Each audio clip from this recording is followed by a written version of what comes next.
के बीच में नहीं रहे। अचानक स्वास्थ्य खराब होने के कारण पिछले 2 वर्ष पहले उनका बाईपास सर्जरी भी हुई थी। आज वे हमारे बीच में नहीं रहे। मैं उनको भारतीय जनता पार्टी परिवार की ओर से विनम्र श्रद्धांजलि देता हूं। उनके पूज्य पिता श्री किशनलाल दिलेर जी के साथ एक लंबे समय तक संसद में मुझे कार्य करने का अवसर प्राप्त हुआ था। और यही नहीं, श्री राजवीर सिंह दिलेर एक बार मेरे साथ भी सांसद थे।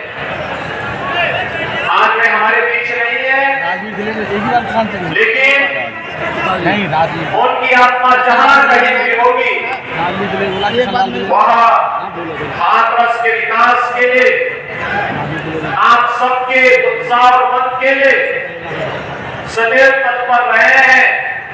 और मैं विश्वास के साथ कह सकता हूं कि हाथरस के विकास के लिए जो उनकी भावनाएं थी, उसके अनुरूप भारतीय जनता पार्टी यहाँ के विकास में कोई कोर कसर नहीं छोड़ेगी।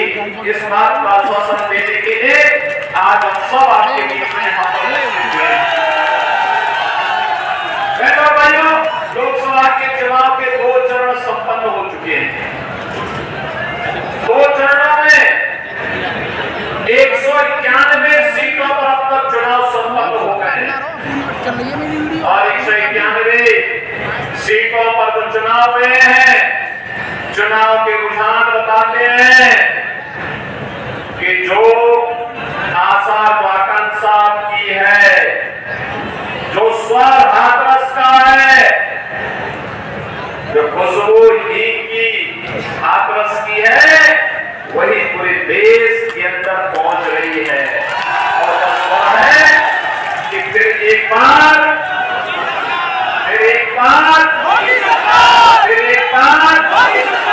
मोदी सरकार का जो स्वर यहां से गूंज रहा है, वही देश के अंदर है और पहले 2 चरणों में वही परिणाम में बता है।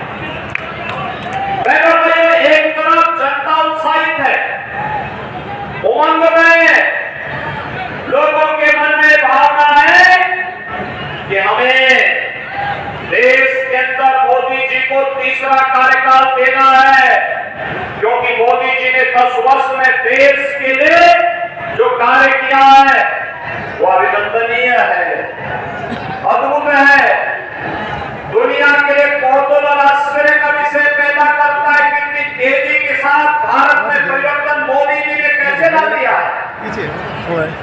दुनिया के अंदर भारत का सम्मान बढ़ा है, सीमाएं सुरक्षित हुई है, आतंकवाद और नक्सलवाद समाप्त हुआ है, विकास के बड़े बड़े कार्य, highway, railway, metro, IIT, AIIMS, IIT, NIT, world class university, 1 district और मेडिकल कॉलेज, हर घर नल की योजनाएं जैसी काम कर रही है और 1 डिस्ट्रिक्ट 1 प्रोडक्ट के माध्यम से स्थानीय उत्पाद को भी पहचान मिली है। भाइयों, एक और ये सभी कार्य है, गरीब कल्याणकारी योजनाओं की कोई स्थानी नहीं। यानी इतनी योजनाएं थी, कांग्रेस को 65 वर्षों तक देश में शासन करने का अवसर प्राप्त हुआ। समाजवादी पार्टी को 4 बार और बहुजन समाजवादी पार्टी को 3 बार प्रदेश में शासन करने का अवसर प्राप्त हुआ। लेकिन बहनों और भाइयों, इन सबको मिलाकर के जितना कार्य देश के अंदर इन लोगों ने 65-70 वर्षों में नहीं किया, जितना कार्य उत्तर प्रदेश के अंदर कांग्रेस, सपा, बसपा ने मिलकर के नहीं किया, उतना मोदी जी के नेतृत्व में मात्र 10 वर्ष के अंदर देश के अंदर हुआ है और 7 वर्ष के अंदर भारतीय जनता पार्टी की सरकार के अंदर उत्तर प्रदेश में हुआ है।